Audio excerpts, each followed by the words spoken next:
Hi guys, Neil Waterhouse. One question that comes up a lot with dropship beginners is, what is a good dropshipping niche?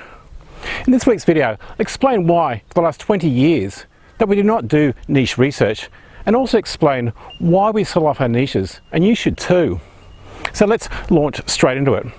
Now, the reason we don't focus on one niche is simply because when we're doing product research, we don't want to limit ourselves to one particular set of products. For us, dropship research is all about finding the dropship items which are making the most profit. Profit for us, it's number one. And profit, the way we look at it, is how much profit an item makes every time it sells, times how many times that item sells per month. So for example, if an item makes, say, $30 profit per sale, and it sells, say, 10 times in a month, then that one item makes $300 profit per month. Now, the problem with niche research is you limit yourself to your particular niche. So let's say your dropshipping niche is gardening products, but you see a lampshade that's making, say, $27 profit per sale, and it's selling, say, 20 times per month. What do? If you're limited to your gardening niche, you have to ignore this lampshade that's making over $500 profit per month.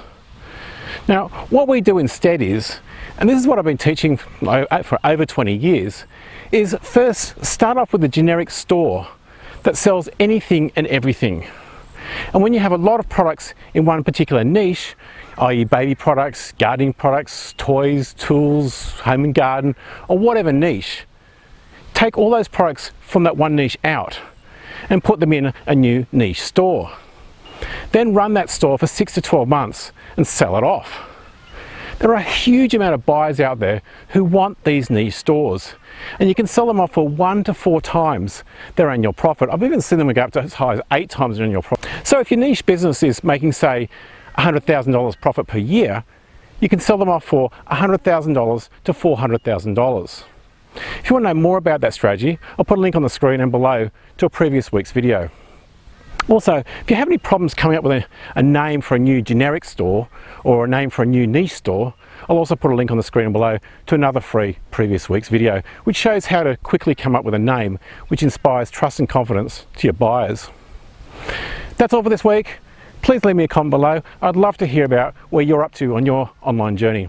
And while you're there, make sure you hit the subscribe button to the No Fluff channel that teaches how anyone can make a full-time living from their home dropshipping using less than $100. Until next week, stay safe, list more, sell more. This is Neil Waterhouse.